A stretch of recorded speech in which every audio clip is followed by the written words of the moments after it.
how you use them. T-minus 3, 2, 1, 0, and liftoff. Hello. Welcome to the Biz Doc Podcast. We are 2 weeks into the beginning of 2024. Actually, a little bit more than 2 weeks, almost 3 weeks, but definitely 2.5 weeks. And what's very interesting, there's already some stats coming out that are kind of fun and interesting to look at. And then there's also a big buzz around a big brand.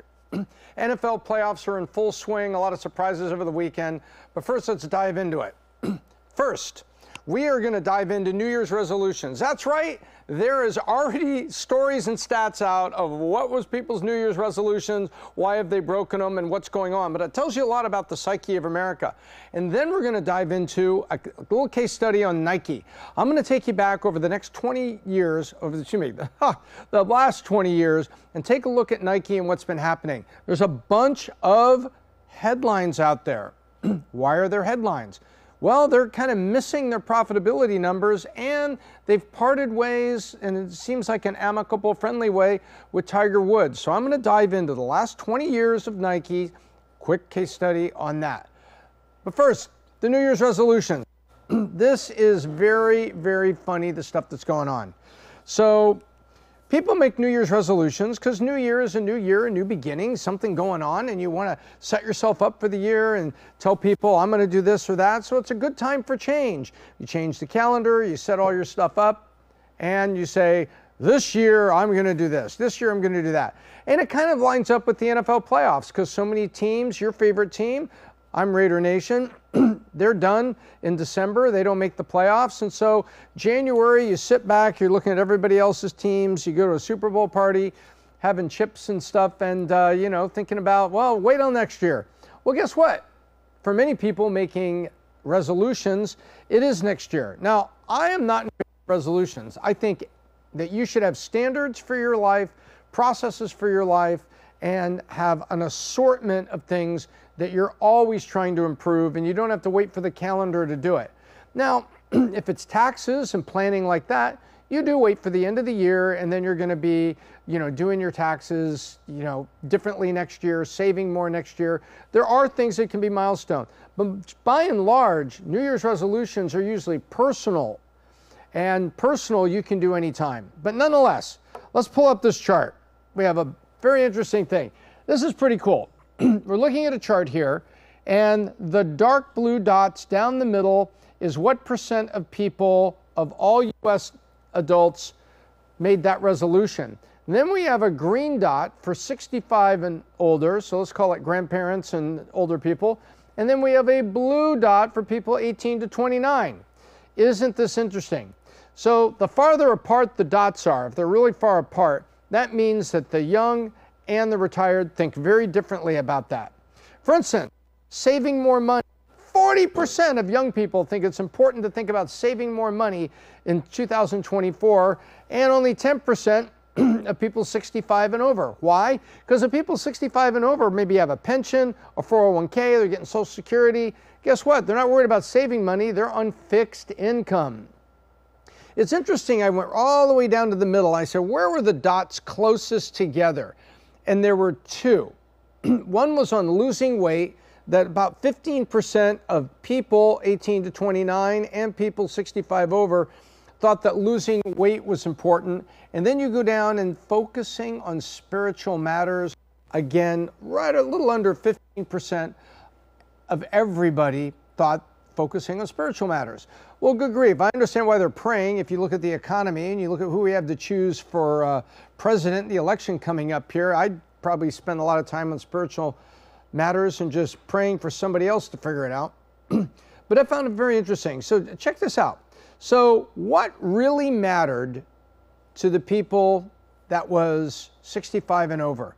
Believe it or not, losing weight and exercising more really mattered to them. It was like almost 20%. But what really mattered to the young folks? Improving mental health was right up there with saving more money at well over 30%. So a third of people that were 18 to 29 were thinking about improving their mental health. And And that could be worry, that could be anxiety, that could be that they went through a lot of ups and downs over COVID, maybe working from home, having to go back to work and be a responsible person. Yes, there's an opinion in what I just said. But you know, it's very interesting. And you know, it also dovetails with, you know, unfortunately, the situation we've had in America, we've had some shooters. And we've had people that went out and did terrible, horrible things to fellow mankind. And yet you've now got 1/3 of people out there saying that improving your mental health is important. Isn't that interesting? Isn't that interesting? So maybe we should listen to that and do some of that in high school and college through counseling, rather than saying, oh, anything you want to do is good for you. Don't worry about that. We don't judge you. Meanwhile, 1/3 of them are saying, hey, improving mental health is important. Yeah, but don't come out and say that it's a mental health issue. It's a gun issue. It's not a mental health issue. So I'm segueing a little bit there. Sorry about that. But anyway, you can see the chart here, and it's very, very interesting.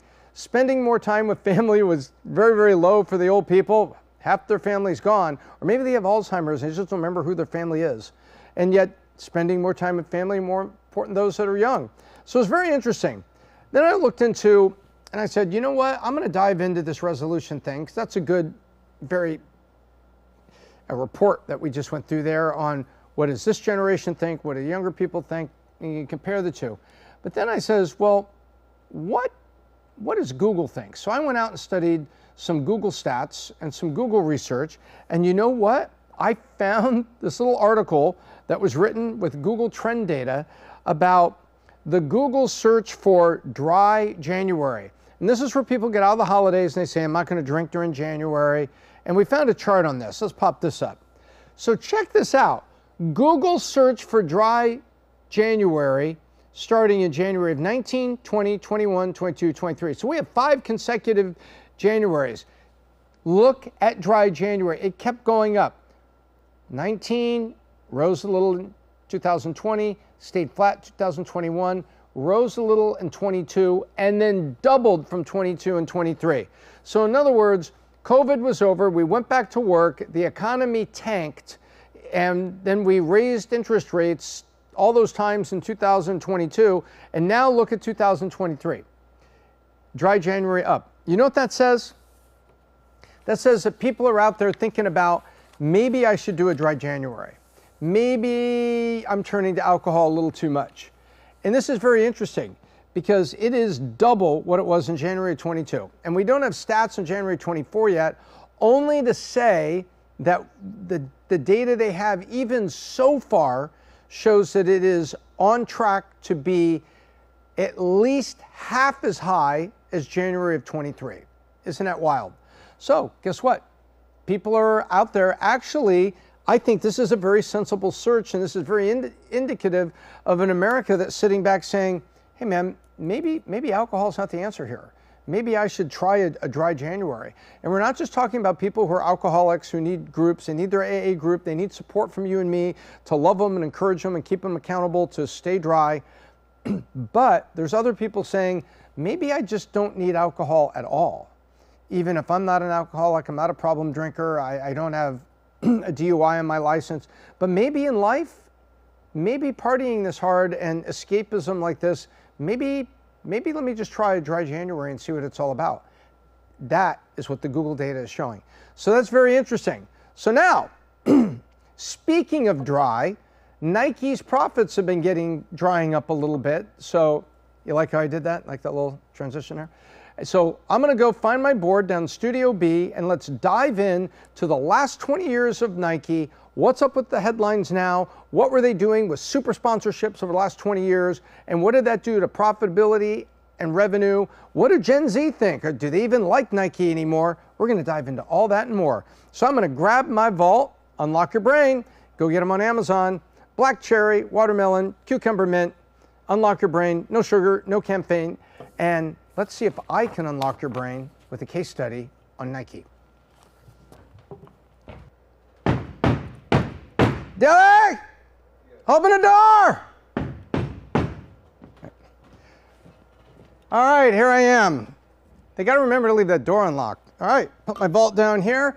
Okay, so recently we've been seeing some headlines with Nike, wondering what's going on. Tiger Woods is leaving. Was he fired? Is he just leaving? Is it a transition for his career? Yes, to the last. It is a transition. So let's go take a look.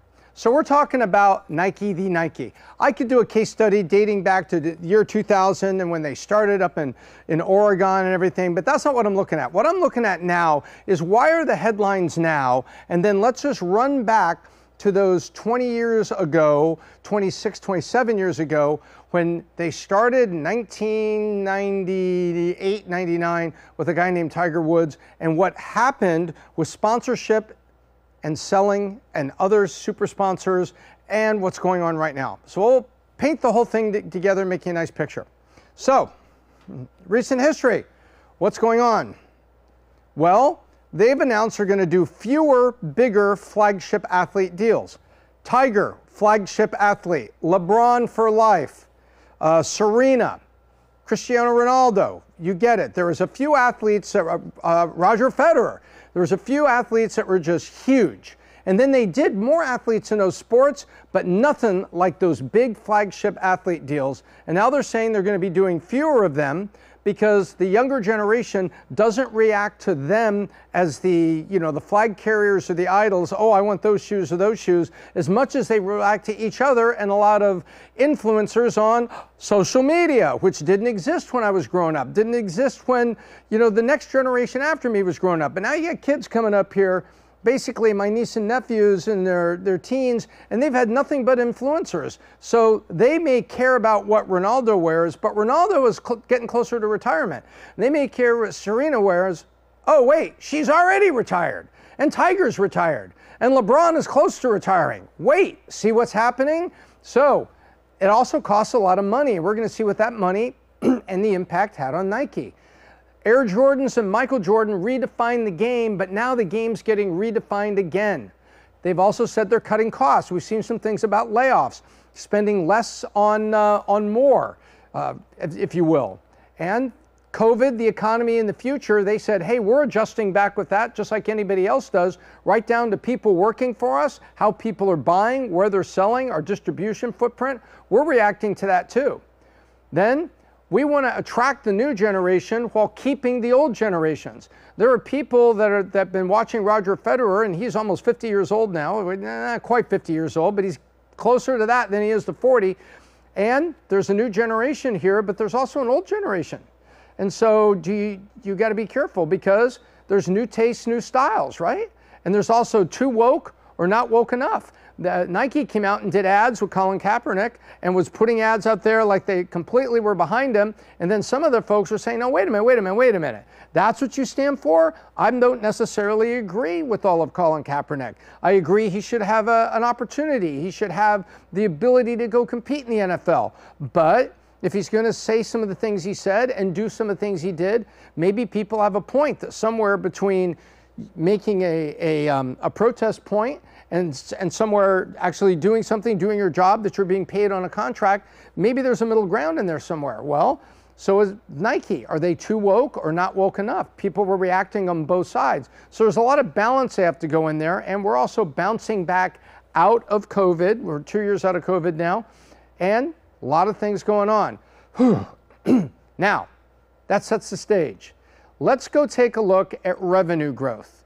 Revenue growth. You start down here in 1980, 0 billion, and we start here and we go $51 billion last year. That's quite a stack of money. So let's go take a look at what the super signings did. These are flagships in each sport.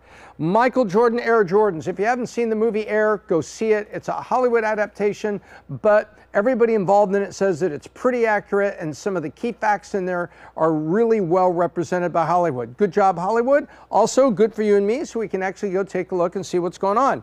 Then, Roger Federer, 10 years later, they signed him to a mammoth tennis deal. Now, they're signing other golf athletes. They were signing other basketball athletes. They were signing other tennis athletes. But there was only one flagship in each sport. Michael, Roger, and 2 years after Roger, Tiger. So in other words, what did they learn from Air Jordans? A lot. What did they profit from Air Jordans? A lot. So they say, what if we make flagship deals out of this? And they go, Roger Federer, Tiger Woods. And they introduced the TW brand, if you've seen that on the golf stuff, and it was more athletic fabrics and a different kind of cut. I wore Tiger stuff all the time I was playing golf. I wasn't a professional golfer, but all the time when I was, 150 pounds to now what I am, 158 pounds, a little older, a little softer, but not too bad. But I wore that stuff because I thought it was a good performance. Now, they had golf equipment too, and they had some golf clubs out there that I wouldn't use to dig up my garden. I think they really missed it. And the argument was that some of the stuff, Tiger wasn't even using some of it. And the golf balls that said Nike were actually made by Bridgestone. So there were some things they were doing here at golf, but nonetheless, on the apparel and the golf shoes, Tiger Woods. Then that's working well, and they signed Cristiano Ronaldo, 2004. Serena Williams, 2003. Serena Williams, 2003. Get it? Flagship top athletes, the number ones. You go up a little bit more, 2003, 12 years later, 2015, a lifetime deal with LeBron James.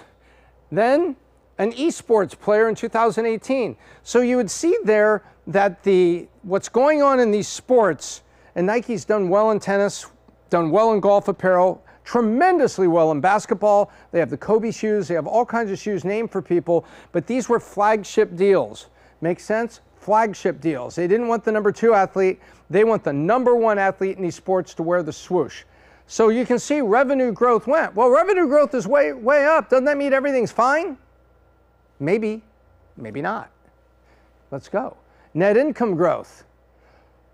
2005, 2023.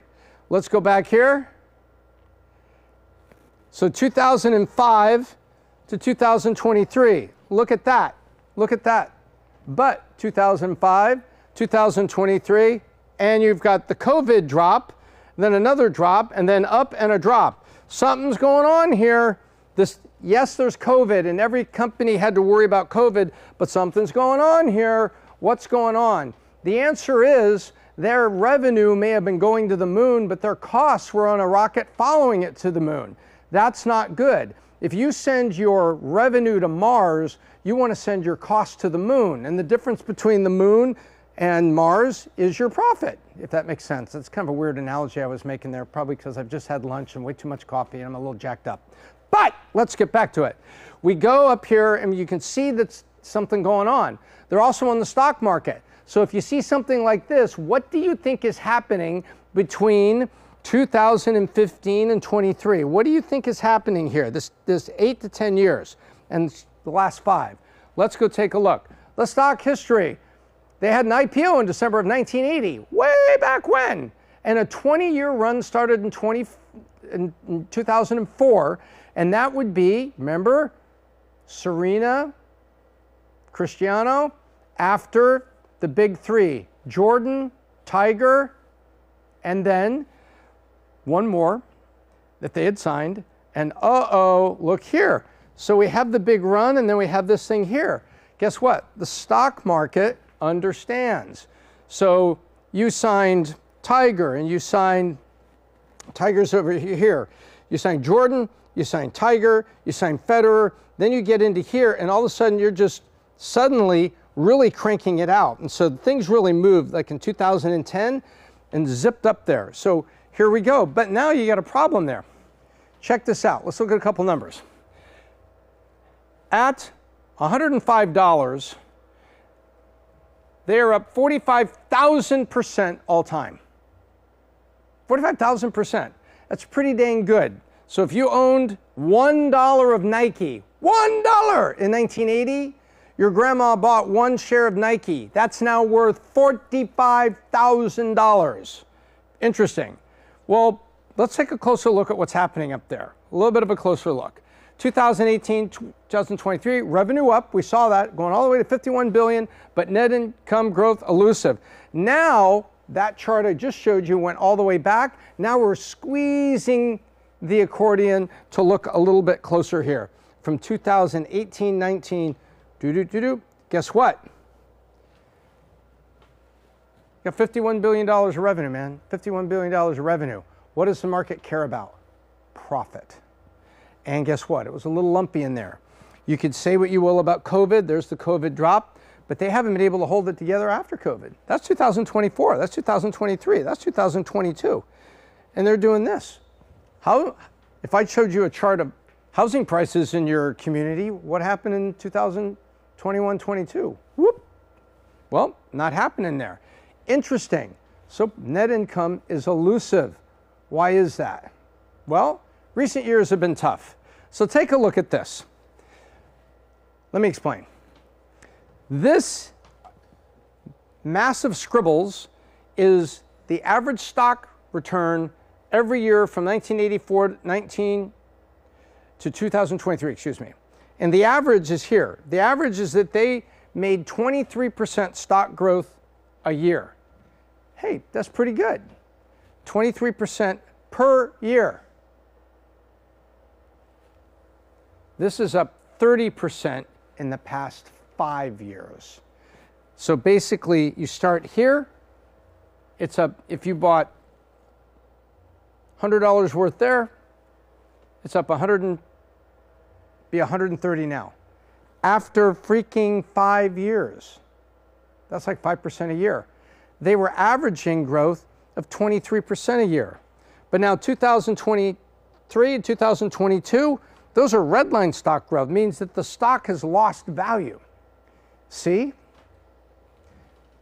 The stock market is an angry beast, and it loves to eat profits, and it loves, loves, loves profits. It does not love revenue to the moon without profits. Now you can see. And this was 1989, just to show you one of their crazy, crazy good years.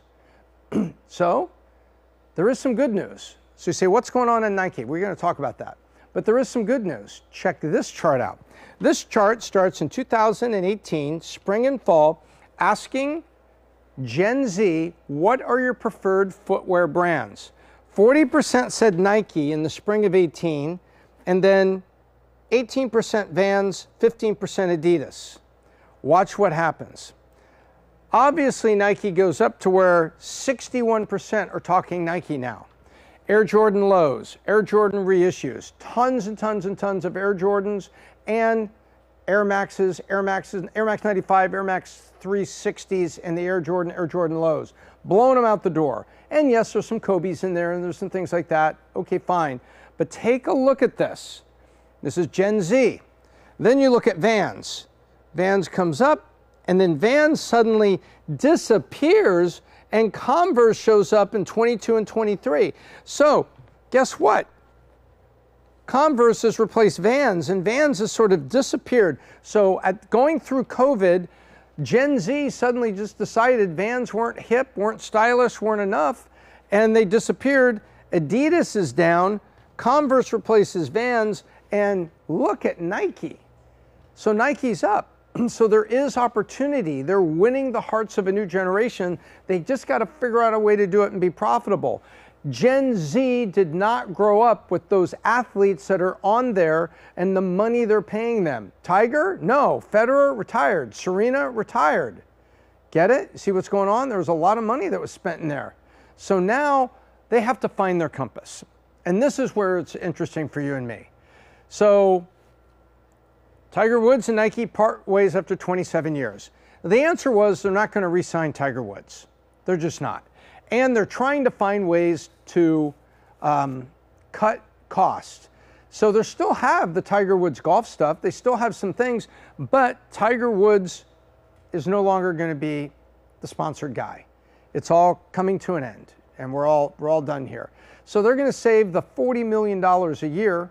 By the way, Tiger was $500 million in total sponsorships over all those years. $500 million of his net worth came from Nike. So they're going to save a lot of money on this, and there's a new generation of golfers that are not watching Tiger, and Gen Zs are actually not watching a lot of golf. Interesting. Then Nike forecast cut. Rattles sportswear stock as spending stumbles. Guess what? People are not spending out there, even though Gen Z says they prefer Nike overwhelming, they're not spending. And so Nike has to cut its forecast on what it thinks it's going to be, even though it's $51 billion out there. Then, Nike sues New Balance, made in the USA, one of my favorites, and Skechers for patent infringement. So now they got competitors that are apparently doing some things, or this is, by the way, lawsuits can be offensive or defensive.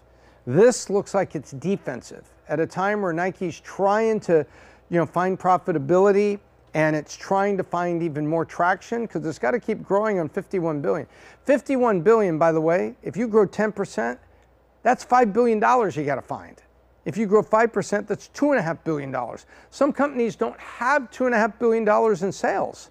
And yet Nike at 51 billion, if they want to keep growing, they need to find $2.5 billion of new sales a year, every year, to keep the drum beating.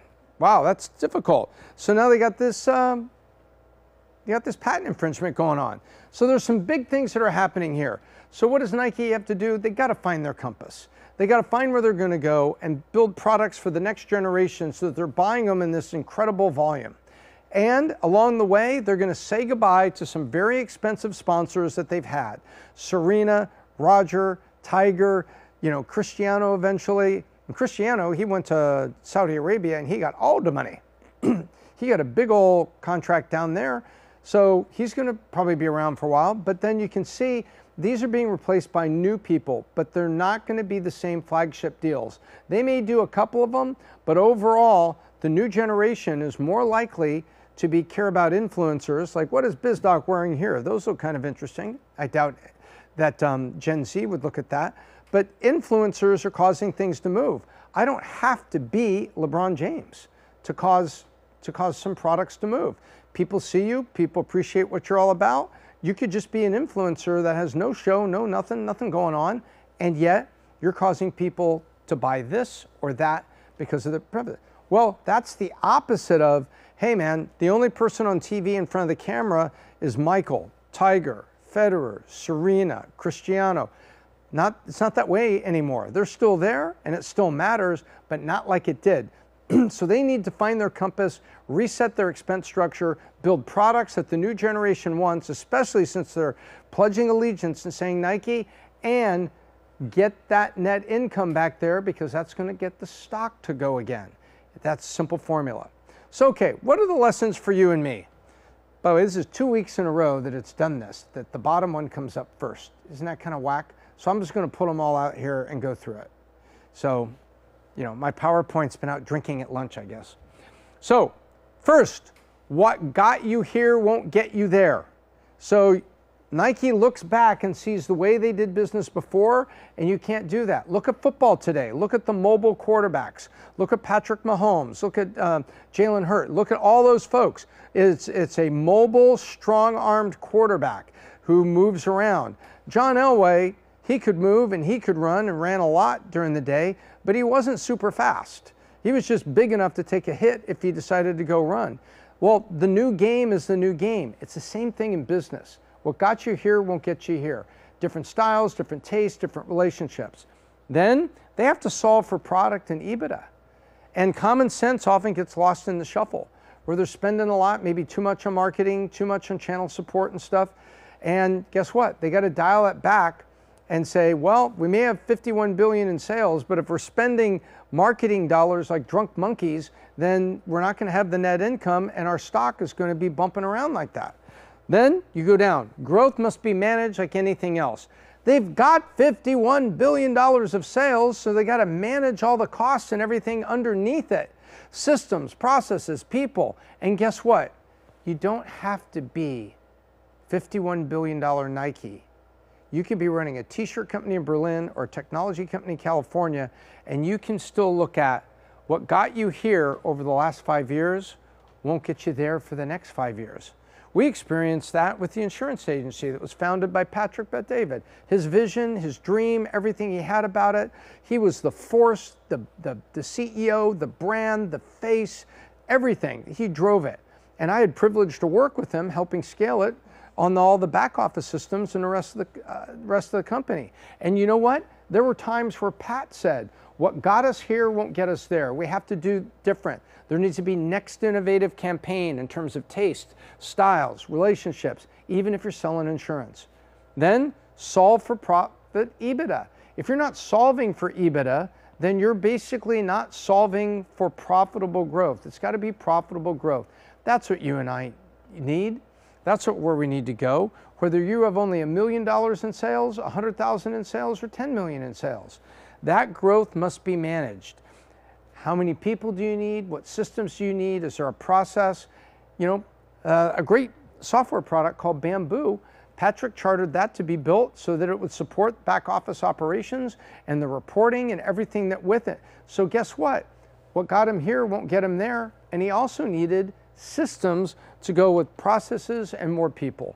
It's the same. You don't have to be, you know, a $500 million insurance company. You don't have to be Nike. You could be a $100,000 company operating out of your garage, and you have to manage all of this in the same way. And that's the lessons for you and me.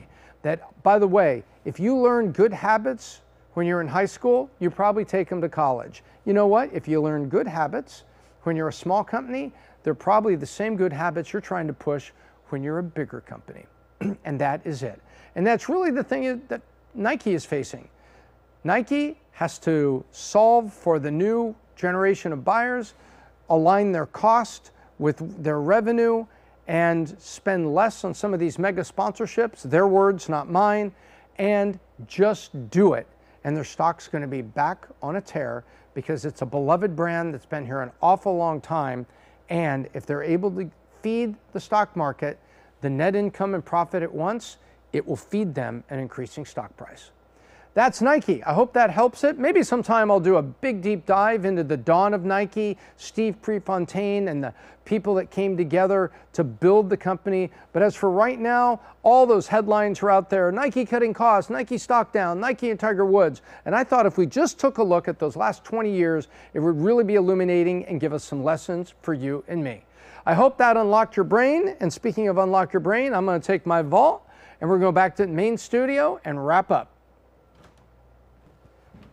Okay, back in the main studio. Thank you so much. I hope you enjoyed that case study on Nike. I enjoyed pulling it together and I learned a bunch of stuff. Hopefully you learned too. And even with Mammoth Nike, there's lessons for you and me running smaller businesses. Now, if you like this case study, subscribe below, hit the bell so you get notifications. But also, we have a library of Biz Doc case studies here on Valuetainment, and you maybe would like to see this one or this one. And until next time, I'm Tom Ellsworth, the Biz Doc, and I hope I left you better than I found you.